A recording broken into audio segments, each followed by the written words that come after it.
சென்னையில் ஆபரண தங்கத்தின் விலை சவரனுக்கு 800 ரூபாய் உயர்வு. ஒரு சவரன் 1,03,200 ரூபாய்க்கு விற்பனை.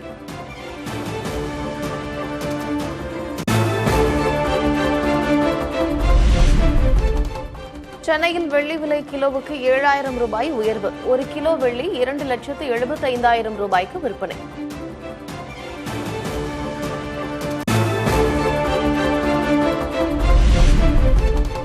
பொங்கல் பண்டிகையை முன்னிட்டு களை கட்டிய எட்டயபுரம் ஆட்டுச்சந்தை. 9 கோடி ரூபாய்க்கு ஆடுகள் விற்பனையானதாக வியாபாரிகள் தகவல்.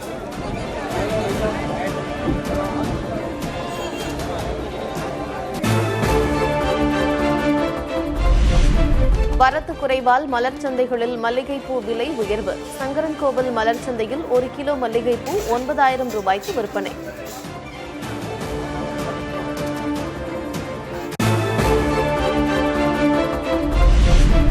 வங்கக்கடலில் நிலை கொண்டிருந்த ஆழ்ந்த காற்றழுத்த தாழ்வு மண்டலம் வலுவிழந்தது.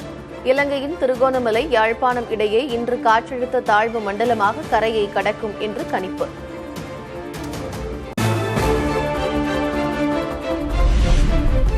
ராமேஸ்வரம் பாம்பன் பாலத்தில் சூறைக்காற்று வீசியதால் ரயில்கள் நடுவழியில் நிறுத்தம். மீனவர்கள் கடலுக்கு செல்லவும் தடை.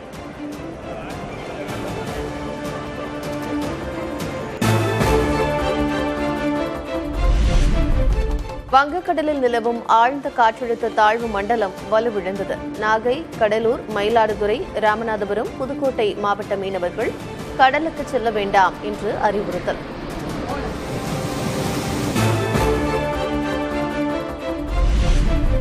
கடலூர், மயிலாடுதுறை, திருவாரூர், நாகை மாவட்டங்களில் இன்று மிக கனமழைக்கு வாய்ப்பு. தமிழக கடலோர மாவட்டங்களில் மிதமான மழை பெய்யும் என்று வானிலை மையம் கணிப்பு.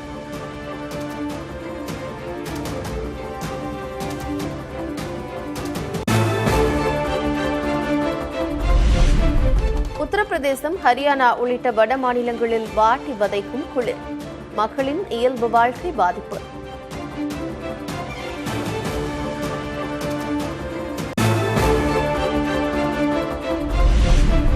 சென்னை கொளத்தூர் சட்டமன்ற அலுவலகத்தில் பொங்கல் விழா. பொதுமக்களுக்கு பொங்கல் பரிசுகளை வழங்கிய முதலமைச்சர் மு.க. ஸ்டாலின்.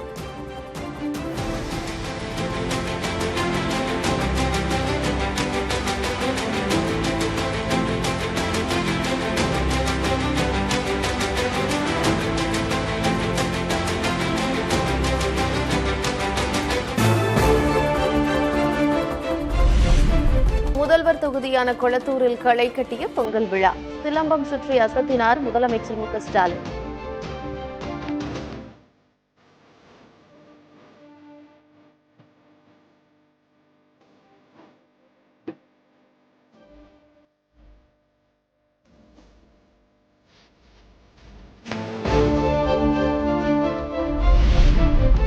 செலக்ட் காரை ஓட்டிய முதலமைச்சர் மு.க. ஸ்டாலின். வீடியோவை எக்ஸ் தளத்தில் பகிர்ந்தார் அமைச்சர் டி.ஆர்.பி. ராஜா.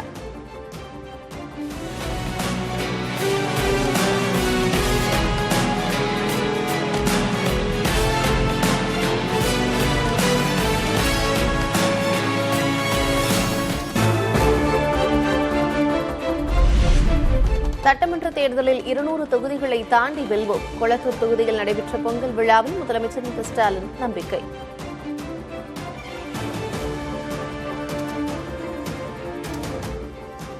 ஆற்றுகிற அந்த பணிகள் எல்லாம் பார்க்கிற போது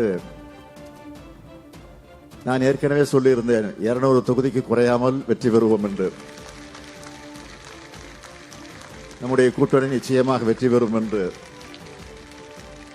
ஆனால் இப்பொழுது நாம் ஆற்றிருக்கக்கூடிய பணிகள் எல்லாம் பார்க்கிற போது 200ஐயும் தாண்டி வரும் என்ற நம்பிக்கை எனக்கு வந்திருக்கு.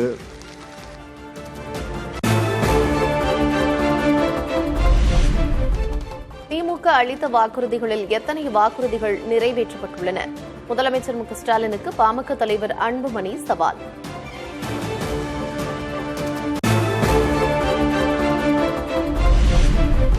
சட்டமன்ற தேர்தலில் போட்டியிட விருப்ப மனு அளித்த அதிமுகவினர். கட்சியின் பொதுச் செயலர் எடப்பாடி கே. பழனிசாமி 2வது நாளாக நேர்காணல்.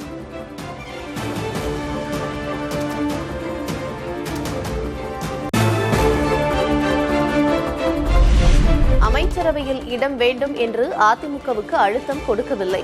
தமிழக பாஜக தலைவர் நயினா நாகேந்திரன் விளக்கம்.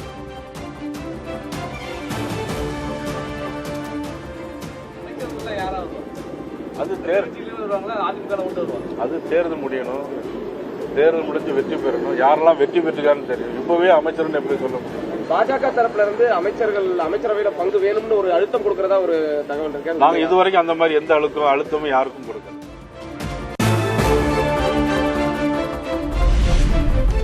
தாவேகவுடன் கூட்டணியா என்ற கேள்விக்கு பதிலளிக்க ஓ பன்னீர்செல்வம் மறுப்பு. தை பிறந்தால் வழி பிறக்கும் எனவும் பதில். தை பிறந்தால் வழி பிறக்கும் தொடர்ந்து சொல்றோம். ஜனவரி 14 ஐயா பிறந்த நாள்.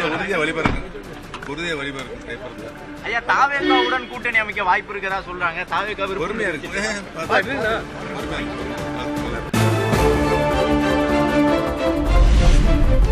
திராவிட பொங்கல் என்பது தமிழ் அடையாள அழிப்பு என்று சீமான் குற்றச்சாட்டு. வரும் பொங்கல் திராவிட பொங்கல் அல்ல, தமிழ் தேசிய பொங்கல் என்று கருத்து.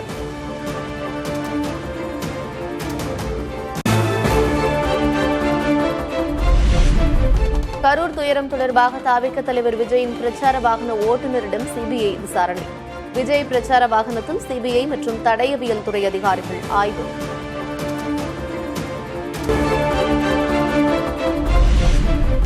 சென்னையில் பள்ளிக்கல்வித்துறை அலுவலகத்தை பகுதி நேர ஆசிரியர்கள் முற்றுகையிட்டு போராட்டம். பணி நிரந்தரம் செய்ய வலியுறுத்தி பதாகைகளை ஏந்தி முழக்கம்.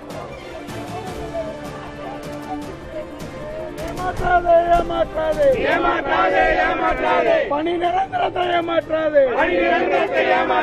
வழி சொல்லே வழி சொல்லே வழி சொல்லே வழி சொல்லே வழி சொல்லே வழி சொல்லே வழி சொல்லே வழி சொல்லே எங்கள் வாழ்க்கைக்கு வழி சொல்லே. சென்னையில் உரிய அனுமதியின்றி மரங்களை வெட்டினால் 1 லட்சம் ரூபாய் அபராதம். மரக்கிளைகளை வெட்டினாலோ ஆணி அடித்தாலோ 15,000 ரூபாய் அபராதம் விதிக்கப்படும் என்று எச்சரிக்கை.